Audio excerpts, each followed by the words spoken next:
Kovai Sivaji colony பகுதியில் தமிழக முற்போக்கு மக்கள் கட்சியின் சார்பாக அண்ணல் அம்பேத்கரின் 136வது பிறந்தநாளை முன்னிட்டு அவரது திருவுருவப் படத்திற்கு மலர் தூவி மரியாதை செலுத்தி இனிப்புகள் வழங்கப்பட்டது.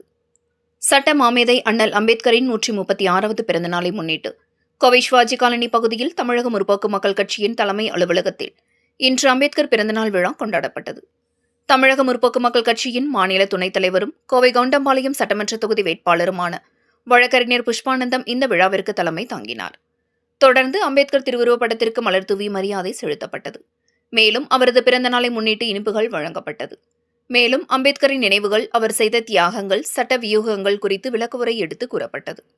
அப்பொழுது வழக்கறிஞர் புஷ்பானந்தம் கூறியதாவது: பீம் ஜெயந்தி என்றும் அழைக்கப்படும் அம்பேத்கர் ஜெயந்தியானது இந்திய அரசியல்வாதியும் சமூக சீர்திருத்தவாதியுமான PR அம்பேத்கரின் நினைவை போற்றும் வகையில் ஏப்ரல் 14 அன்று அனுசரிக்கப்படுகிறது. இது 1891ஆம் ஆண்டு ஏப்ரல் 14ஆம் தேதி பிறந்த அம்பேத்கரின் பிறந்த நாளை குறிக்கிறது என்றார். அவரது பிறந்த நாள் இந்தியாவில் சமத்துவ தினம் என்றும் குறிப்பிடப்படுகிறதாகவும், கொலம்பியா பல்கலைக்கழகம் மற்றும் லண்டன் ஸ்கூல் ஆஃப் எக்கனாமிக்ஸ் பொருளாதாரத்தில் முனைவர் பட்டம் பெற்றவர் எனவும், பல மொழிகளிலும் சட்டத்திலும் புலமை பெற்றவர் இவர். தாழ்த்தப்பட்ட மற்றும் ஒடுக்கப்பட்ட மக்களின் உரிமைகளுக்காக தன் வாழ்நாள் முழுவதையும் அர்ப்பணித்ததாக கூறினார். மேலும் சுதந்திர இந்தியாவின் முதல் சட்ட அமைச்சராக பணியாற்றியதாகவும், இந்திய அரசியலமைப்பு சட்டத்தின் வரைவு குழு தலைவராக இருந்து உலகின் மிகச்சிறந்த அரசியலமைப்பை உருவாக்கியதாகவும் கூறினார். இந்திய ரிசர்வ் வங்கி உருவாவதற்கு அம்பேத்கரின் ரூபாயின் சிக்கல், the problem of the rupee என்ற ஆய்வுக் கட்டுரை மிக முக்கியமான அடிப்படையாக இருந்ததாகவும் கூறினார்.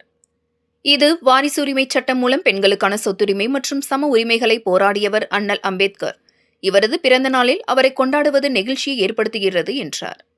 இந்த நிகழ்ச்சியில் வழக்கறிஞர் குமாஸ்தா, செல்வராஜ், ஜபா, வர்ஷா, வர்ஷினி, மோகன் ராஜா, தமிழக முற்போக்கு மக்கள் கட்சியின் கோவை தெற்கு தொகுதி சட்டமன்ற வேட்பாளர் மகேஸ்வரன், வேல்முருகன், கிருஷ்ணமூர்த்தி, பாலகிருஷ்ணன், காங்கிரஸ் பால்ராஜ், பீட்டர், அரசு பணி நிறைவு, தனபாலன் உள்ளிட்ட பலர் கலந்து கொண்டனர் என்பது குறிப்பிடத்தக்கது.